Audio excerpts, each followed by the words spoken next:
Hello, namaste. My name is Nidhi Nagori and welcome back to my channel. Today I'm talking about what was my first experience like when I moved to the US. Was I very comfortable? Was I very confident? In short, क्या struggles होते हैं जब आप as an immigrant move करते हो? If you're interested, stick around. I'll see you soon.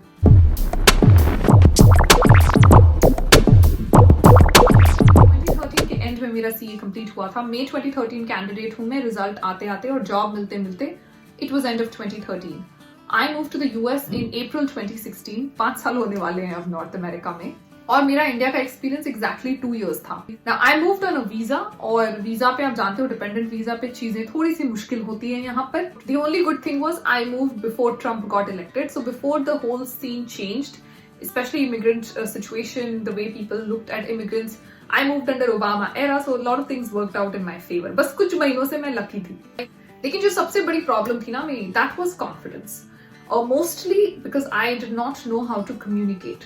I've always said this, there are only 2 things that matter here. अगर आप यहाँ successful होना चाहते हो, आपने कुछ भी पढ़ा हो, दुनिया के किसी भी पार्ट में पढ़ा हो, कोई फर्क नहीं पड़ता. As long as आपके पास experience सही है और as long as आपके interpersonal skills सही हैं, communication skills अच्छे हैं. So even though मेरे पास experience अच्छा खासा था, लेकिन मेरे पास communication skills नहीं थे. Now all of us when we grow up in India, We are multilingual. हम जनरली एक से ज्यादा भाषाएं बोल पाते हैं और हमारे में से बहुत सारे लोग ऐसे होते हैं जिनके लिए इंग्लिश जो है वो हमारा फर्स्ट लैंग्वेज नहीं है.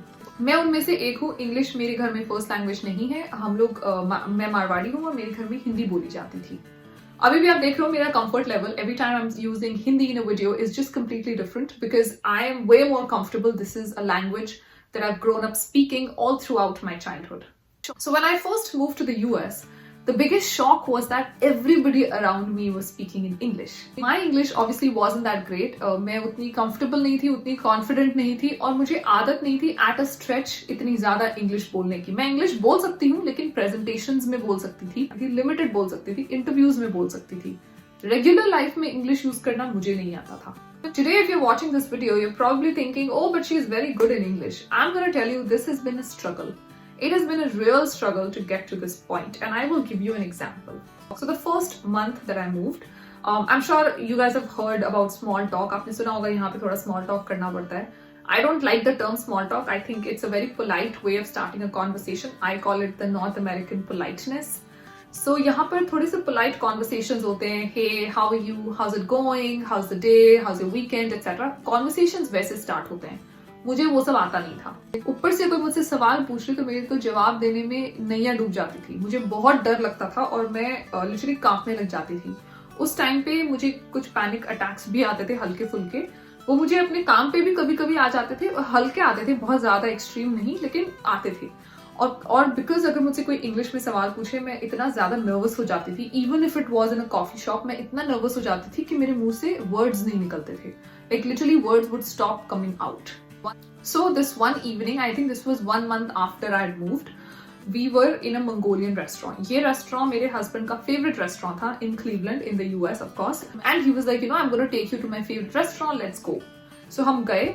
अब इस restaurant का layout बहुत अलग था. इसमें आप बैठते हो, आपको लाकर plates दिए जाते हैं. Then you take your plates and you go to section. वहाँ पर कच्ची सब्जियां रखी हुई हैं. आपको क्या क्या अपने फूड में डलवाना है वो सब आप उठाओ. फिर आप कुक के पास जाओ. वो वहां पे शेफ जो है वो सब चीजें, उनके पास एक बड़ा तवा होता है, उसके ऊपर वो सब डाल के मिक्स करके कुक करके आपको देता है. So it was an extremely interesting concept. My husband thought I will have a great time.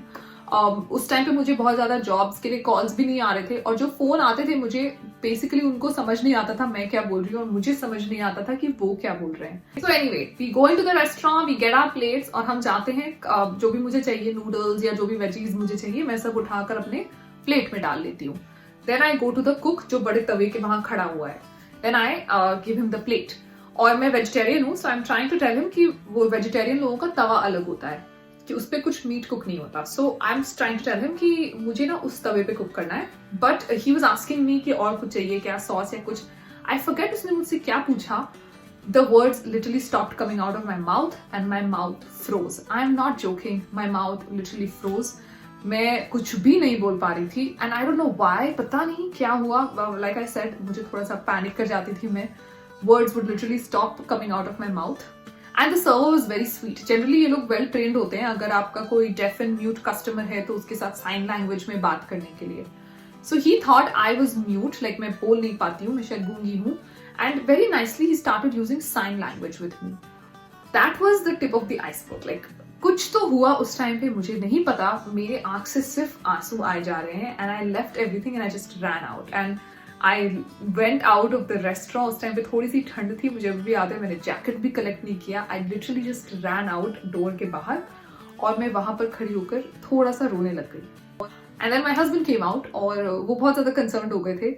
उस टाइम पर चिपोटले, जो कि यहाँ यूएस में बहुत ही कॉमन फेवरेट ब्रांड है लोगों का, मैक्सिकन फूड होता है लेकिन इंडियन लोग बहुत पसंद करते हैं, मुझे अभी तक पसंद है, तो मैं उसको भी चिपटोले प्रोनाउंस करती थी. मैं तभी भी चिपोटले नहीं कह पाती थी. तो मेरे हस्बैंड मुझे कह रहे थे कि आपको थोड़ी सी कोशिश करनी पड़ेगी. You have to start somewhere. You cannot call Chipotle Chiptole and you cannot act like this. This is not gonna get you anywhere. थोड़ी सी मेहनत करनी पड़ेगी, थोड़ा सा you have to push yourself and you have to try and learn what you don't know. You have to try. If you think you don't know English, you have to learn English. If you think you don't know grammar, you have to learn the grammar.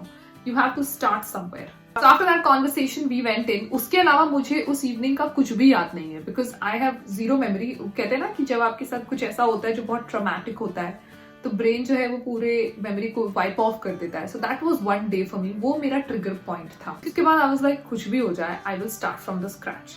I will learn the English, I will learn the small talk and I will become like the people here. मुझे देख के, मुझसे बात करके कोई ये नहीं कह पाएगा कि ये किसी और कंट्री से आई है. और उसी दिन हमने मेरी मॉम की भी टिकट्स बुक कर ली. We decided we'll just call my mom. मुझे थोड़ी मेंटल सपोर्ट भी मिल जाएगी उनके रहने से. And with in the next 10 days I think मेरी मॉम आ भी गई थी. मेरी मॉम यहाँ पर 2 महीने के लिए थी मेरे साथ. और मैं और मेरी मॉम हम जाते थे, हमारे घर के पास बहुत सारे कॉफी शॉप्स थे, हम जहाँ रहते थे, और एक स्टारबक्स था बहुत पास, वॉकिंग डिस्टेंस. तो हम वहां जाते थे. मैं जाती थी पहले तो हर इवनिंग. मेरे हस्बैंड ने बोला just start from a coffee shop, go and have conversations. आप जाओ, आप कम से कम कॉफी ऑर्डर करने की कोशिश करो. मेरे लिए वो बड़ी बात है. आप बिलीव नहीं करोगे, मैं अभी भी रेस्टोरेंट जाती हूँ तो मुझे अभी तक डर लगता है कि शायद मैं किसी ऐसे रेस्टोरेंट में जाऊं जहां मुझसे वर्ड्स ना निकले. जब मैं ट्रैवल किया करती थी अपने काम के लिए, that was my biggest fear.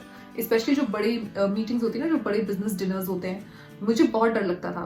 I used to think कि there will be one day कि मेरे मुंह से वर्ड्स फिर से नहीं निकलेंगे. I will panic and I like my words will and my mouth will freeze again. I really had that fear. So I started very small. I used to just go to the Starbucks और मैं रोज कोशिश करती थी कि बस आज एक coffee order कर लूं अपने लिए. वहाँ के सर्वर्स बहुत स्वीट थे. ऑब्वियसली जैसा मैंने आपको कहा, यहाँ पे हर कोई आपसे अच्छे से ही बात करता है, तो वो लोग पहले हाय हाउ आर यू. फिर धीरे धीरे मैं, क्योंकि मैं रोज जा रही थी, तो they got to know me after like a couple of days. They got to know कि ये रोज आ रही है यहाँ पर. Then I started having deeper conversations. मैं पास में रहती हूँ, मैं नहीं आई हूँ, एटसेट्रा एटसेट्रा. धीरे धीरे I started picking up from there. Started picking up कि किस तरीके के कॉन्वर्सेशंस करते हैं, किस तरीके से कॉन्वर्सेशंस को स्टार्ट किया जाता है. मैं एक्सेंट समझने लगी. मैं समझने लगी कि कुछ टर्म्स जो है ये अलग बोलते हैं, थोड़ा अलग प्रोनाउंस करते हैं. And basically I started putting in the effort to learn कि यहाँ पर लोग किस तरीके से रहते हैं, कल्चर क्या है, स्पेशली वोकल कल्चर क्या है, बोलते कैसे हैं, वर्ड्स को कैसे प्रेजेंट करते हैं, थॉट्स को कैसे प्रेजेंट करते हैं. धीरे धीरे धीरे मुझ में कॉन्फिडेंस आने लगा. धीरे धीरे मैंने नोटिस किया कि मुझे जो फोन कॉल्स आ रहे हैं वो बेटर हो गए हैं, इन द सेंस कि अब मुझे समझ आ रहा है कि वो क्या कह रहे हैं और उन्हें समझ आ रहा है कि मैं क्या कह रही हूँ. फाइनली मुझे 2 फुल इंटरव्यूज आए. This happened about 2 months after I had moved. So मुझे 1 महीना तो लग गया वो मंगोलियन रेस्टोरेंट और सब कुछ टेरेबल होने में. उसके बाद I took another 1 month to really get to normal. हम घर में भी थोड़ा इंग्लिश यूज करने लगे. उस टाइम पे आई रिमेम्बर प्रियंका चोपड़ा का एक शो स्टार्ट हुआ था, just Quantico. So I used to watch that क्योंकि मुझे लगता था उसका एक्सेंट मुझे समझ में आएगा. And I actually picked up a lot of things from her accent as well. Not to say that I copied the accent by any means, no. I think समझना ज्यादा जरूरी है. So I started learning what is it like. I started understanding the accent better. Google translate पे मैं जाती थी, वहां पर मैं वर्ड्स लिखती थी, फिर सुनती थी कि अमेरिकन इंग्लिश में से कैसे प्रोनाउंस किया जाता है. इसलिए नहीं कि मुझे प्रोनाउंस करना है, इसलिए कि मुझे समझना है कि लोग कैसे बोलते हैं इन वर्ड्स को. Also made a group of like 3 of us, जो लोग हम लोग इंग्लिश में कॉन्वर्सेशन किया करते थे. All of us were new immigrants. हम फोन पे बात करते थे, एक दूसरे को मोटिवेट करते थे.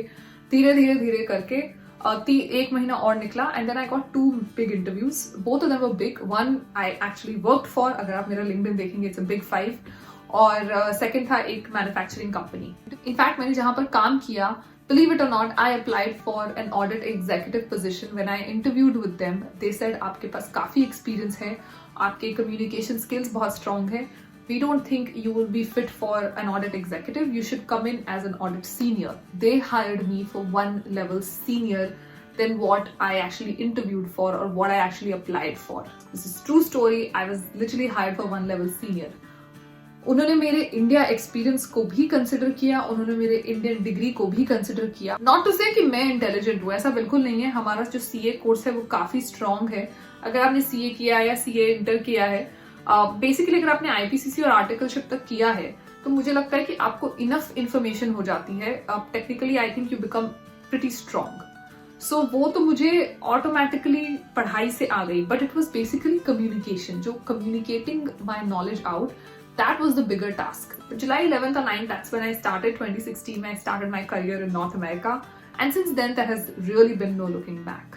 So from my story, what I really want to say is the first few months, the first year maybe won't be easy for you. Especially अगर आप अपना home country छोड़ के आ रहे हैं, तो ये expect करना कि यहाँ पर चीजें easy होंगी, I think ये गलत expectation है, and I don't think you should come in with that expectation. There's going to be a lot of learning, there's going to be a lot of unlearning. In the end, the process is going to be worth it. किसी के लिए भी चीजें day one से easy नहीं होती हैं. धीरे धीरे आप जब यहाँ रहने लगते हो, आप कल्चर का पार्ट बन जाते हो, सिस्टम का पार्ट बन जाते हो, धीरे धीरे चीजें आपके लिए इजी हो जाती हैं. If you're willing to learn, anything is possible. My story is just one tiny anecdote. But the main point is to tell you कि कोई सब कुछ सीख कर नहीं आता है. You can always learn and you can always grow. So that is it for today's video. I hope इस वीडियो ने आपको हंसाया हो, रुलाया हो, एंटरटेन किया हो, या कुछ सिखाया हो. If this was fun, then let me know in the comments what else would you like to hear from me. I'll see you in the next video. Until then, take care, stay safe, namaste.